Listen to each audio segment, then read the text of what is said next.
शिव ब्रह्मा विष्णु जिनका नित ध्यान लगाते हैं। शिव ब्रह्मा विष्णु जिनका नित ध्यान लगाते हैं। हम सिद्धिदात्री मैया जी की कथा सुनाते हैं। हम सिद्धिदात्री मैया जी की कथा सुनाते हैं। जिनकी पूजा करने से धन वैभव आते हैं। जिनकी पूजा करने से धन वैभव आते हैं। हम सिद्धिदात्री मैया जी की कथा सुनाते हैं। हम सिद्धिदात्री मैया जी की कथा सुनाते हैं।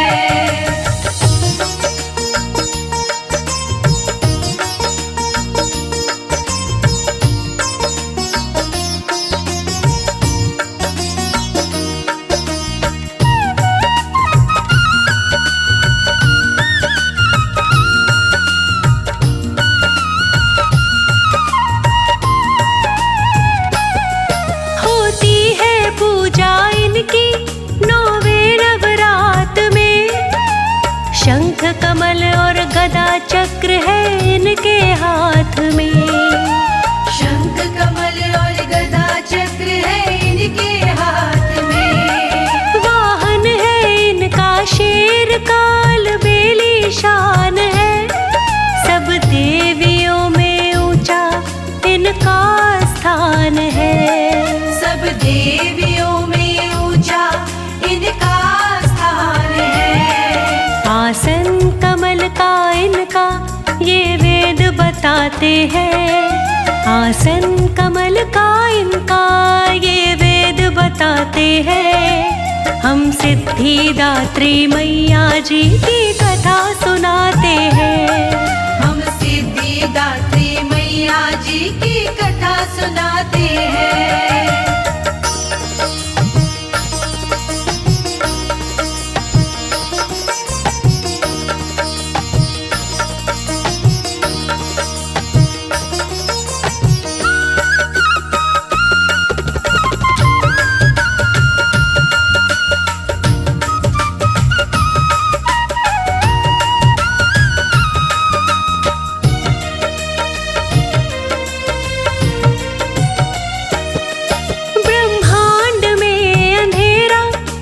चारों ओर था देता सुनाई कान को पानी का शोर था। देता सुनाई कान को पानी का शोर था। प्रगटी थी तब एक शक्ति ज्योति के रूप में।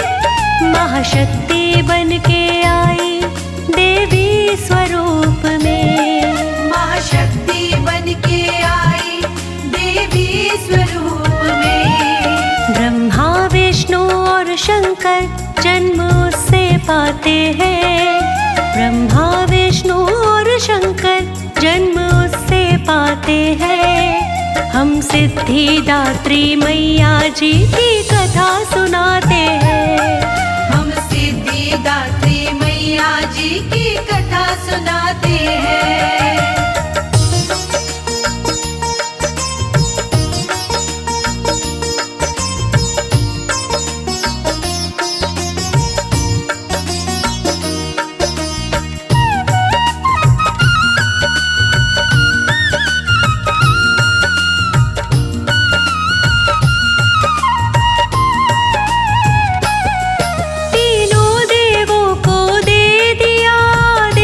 शक्ति ने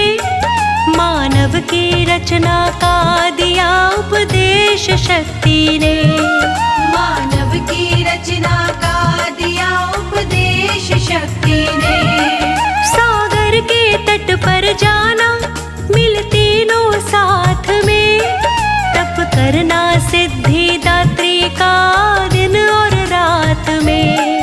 तप करना सिद्धिदात्री का दिन और रात में। शक्ति की वाणी सुन के उन्हें शीश झुकाते हैं। शक्ति की वाणी सुन के उन्हें शीश झुकाते हैं। हम सिद्धिदात्री मैया जी की कथा सुनाते हैं।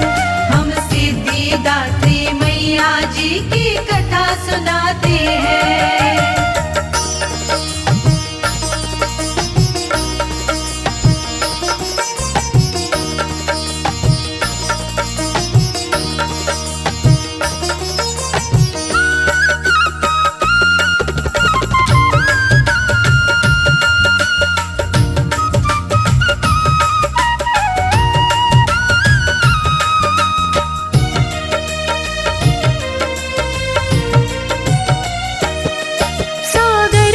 तट पे आए मिल तीनों साथ में। देवी का ध्यान किया दिन में और रात में। देवी का ध्यान किया दिन में और रात में। की देवी माँ की पूजा तीनों ने ध्यान से। ना काम किया फिर दूजा तीनों ने ध्यान से। तीनों ने ध्यान से। वो खाना पीना सोना सब भूल जाते हैं।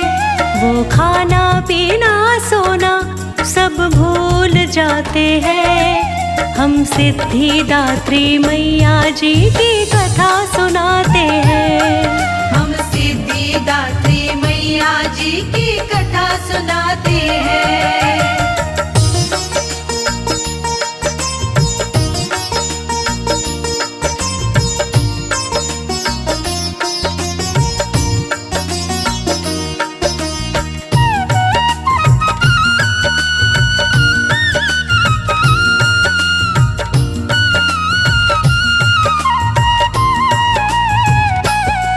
खुश होके आई देवी जब उनके सामने।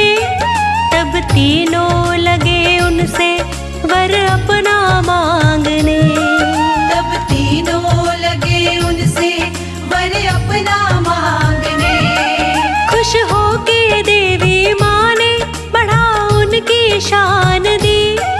अपनी शक्ति के रूप में नारी प्रदान की। अपनी शक्ति के रूप में नारी प्रदान की। पाकर के तीनों पत्नी वो खुश हो जाते हैं। पाकर के तीनों पत्नी वो खुश हो जाते हैं। हम सिद्धिदात्री मैया जी की कथा सुनाते हैं। हम सिद्धिदात्री मैया जी की कथा सुनाते हैं।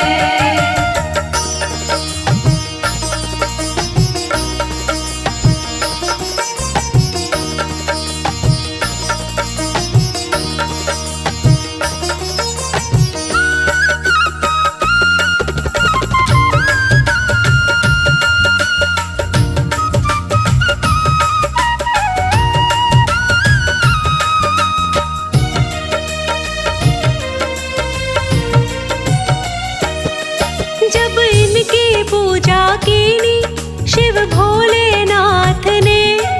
आठों ही सिद्धि लीनी शिव भोलेनाथ ने। आठों ही सिद्धि लीनी शिव भोलेनाथ ने। तन आधा रहा तप से शिव भोलेनाथ का। हुआ रूप अर्ध नारी तब से भोलेनाथ का।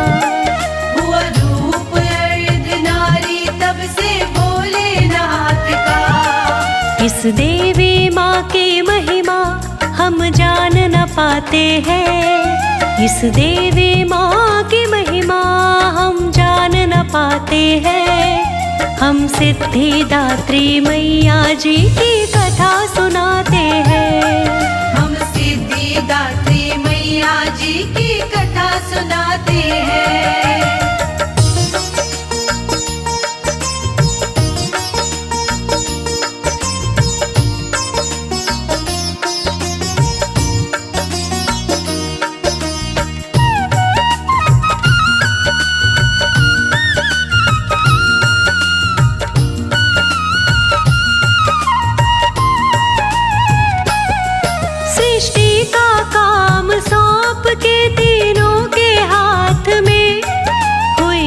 ओझल सिद्धिदात्री बातों ही बात में।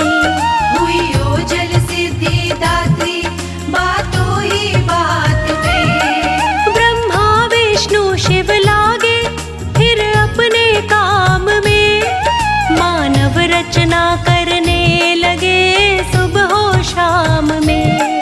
मानव रचना करने लगे सुबह हो शाम में।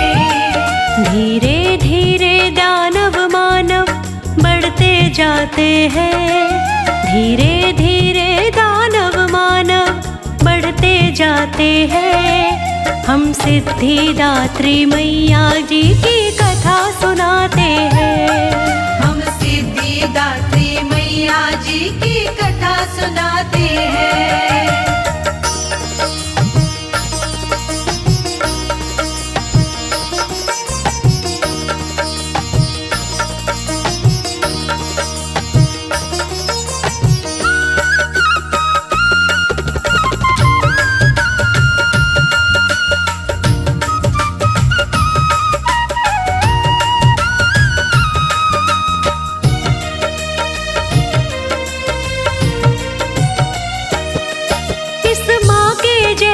जग में ना कोई और है, जहाँ होना इसकी महिमा ना ऐसा ठोर है।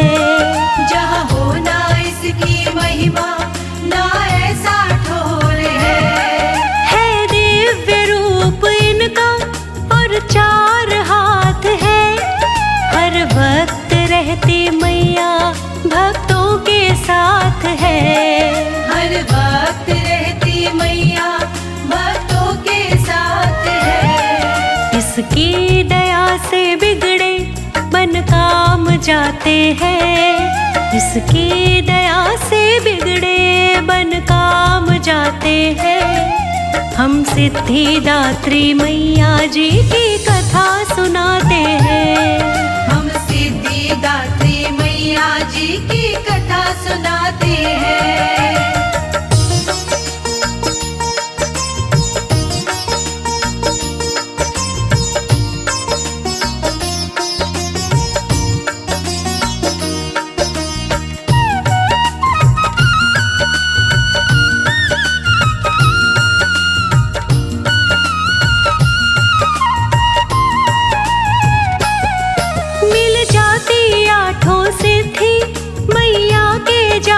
से हर रोग दोष मैया रखे दूर पाप से।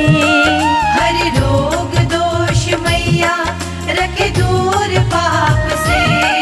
ना इसके जैसा कोई दूजा कृपालु है, कहता नाड़ी यही दाती दयालु है।